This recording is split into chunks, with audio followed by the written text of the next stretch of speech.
차를 향해 슬금슬금 다가오는 한 아이. 멈춘 차를 지나쳐 그대로 도망가는데요. 이런 위험천만한 상황은 또 있습니다. 지하 주차장을 빠져나오는 차 앞으로 아이고, 달려드는 한 아이. 자칫 사고로 이어질 뻔했습니다. 왜 이러는 거죠? 운전자는 물론 본인들의 안전까지 위협하는 도로 위 아이들의 위험한 장난. 어머. 한문철의 블랙박스에서 알아봤습니다. 예. 횡단보도 앞에서 신호를 기다리던 제보자. 그때 4명의 아이들이 달리기 준비 자세를 취하는데요. 녹색불 들어오면 뛰어서 건너려고 그러나 보죠. 신호가 바뀌고 제보자가 출발하자 기다렸다는 듯 뛰어나오는 아이들. 당황스러웠던 그날의 이야기를 직접 들어봤습니다. 안녕하세요. 여기 이 사거리에서 신호대기를 하고 있었거든요. 근데 그 애들이 횡단보도 파란불에는 건너가지 않고 제 차를 쭉 쳐다보고 있다가 횡단보도 신호등이 빨간불로 바뀌고 횡단보도 앞에서 달리기 자세를 취하더라고요. 설마 하고 계속 그 아이들을 지켜봤는데 제가 출발한 순간에 갑자기 제 차 앞으로 뛰어 들어오더라고요. 차가 출발하는 타이밍에 맞춰 뛰어나온 아이들. 만약 제보자가 미리 조심하지 않았더라면 접촉 사고로 이어질 수도 있었는데요. 어쩌려고 그때만 저래요. 생각하면 지금도 아찔합니다. 아, 왜 이런 장난을 칠까? 솔직히 운전자 입장에서는 무섭죠. 좀 주의를 줘야겠다는 생각도 들긴 했었는데요. 그때 마침 차가 뒤에 있어갖고요.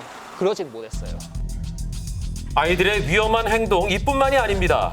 또 다른 제보자 역시 어린이 보호구역을 지나던 중 도로에 서 있는 아이들을 발견했는데요.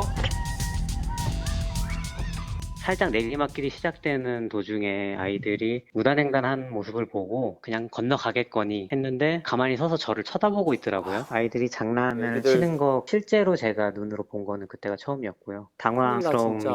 가장 컸던 것 같고요. 이렇게 달리는 차에 뛰어들고 차 앞을 가로막기까지 하는 아이들.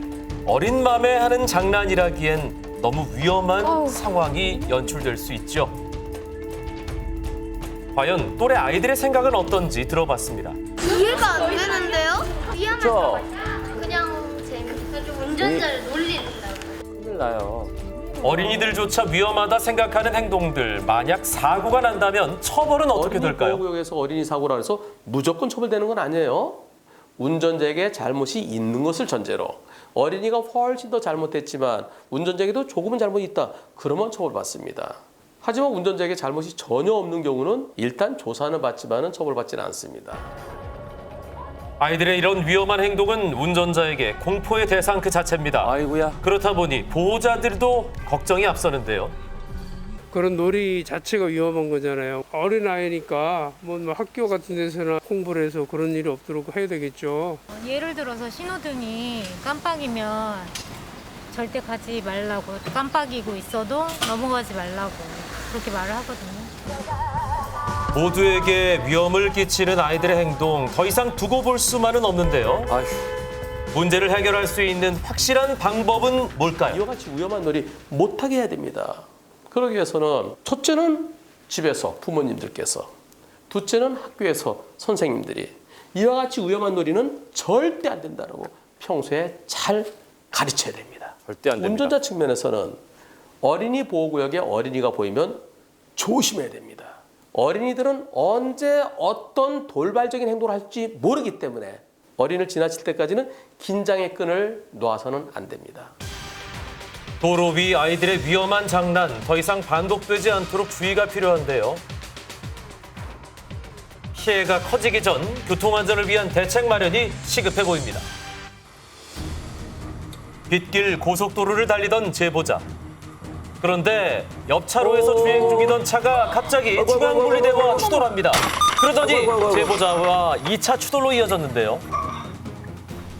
상대방 차가 2차선으로 가는갑다라고 저는 생각을 했는데 갑자기 1차선으로 변경을 해서 중앙 분리대를 받고 갑자기 저한테 오더라고요. 감속을 하면서 4차선으로 피했습니다. 근데 상대방 차가 3, 4차선을 가로막으면서 왔기 때문에 야, 어쩔 수 어쩔 수 없죠. 없이 추돌을 하였습니다. 아이고.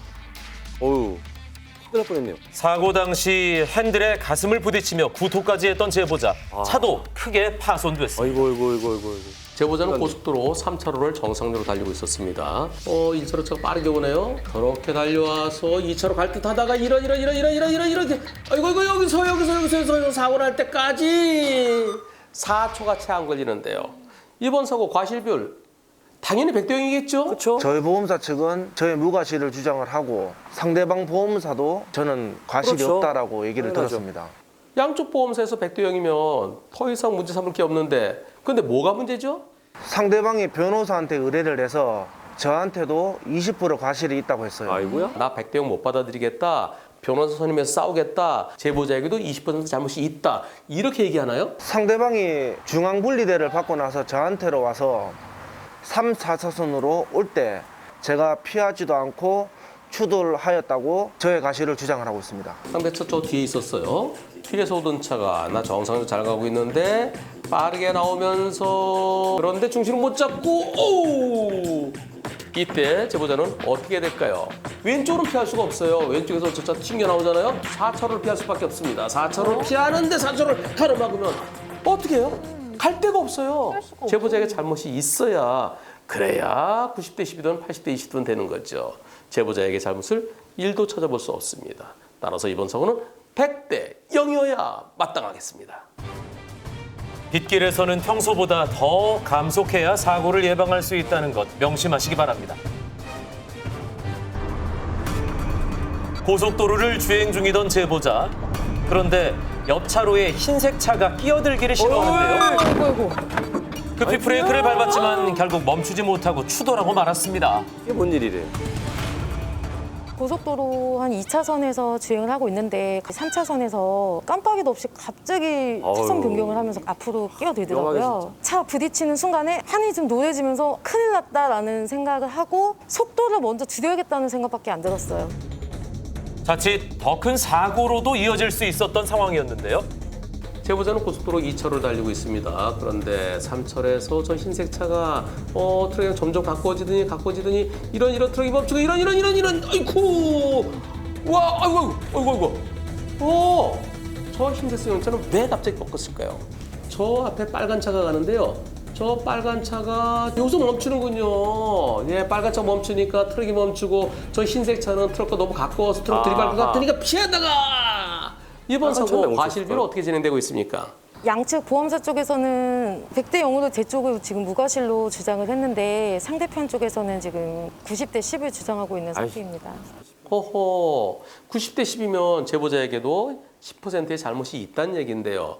과연 제보자가 뭘 잘못했을까요? 상대방이 100대 0은 인정을 할 수가 없다. 그냥 무조건 우긴다라고만 들었습니다. 이번 사고에서 제보자는 나 2차로 정선으로 가고 있었고 앞에서 3차로 차들이 쭉 가면은 알아서 브레이크 잡고 알아서 브레이크 잡으면 되는데 이 차가 이렇게 갑자기 들어오는 거 예상할 수 있을까요? 누구라도 그거는 정말 피할 수 없는 상황이었기 때문에 전 솔직히 너무 억울한 부분이 크죠. 승용차는 저 흰색 승용차는 저 뒤쪽에 있었습니다. 그런데 점점 가까워지죠. 점점 이렇게 가까우면 저 트럭이 급제동하면 어떻게 피해요? 못 피하죠.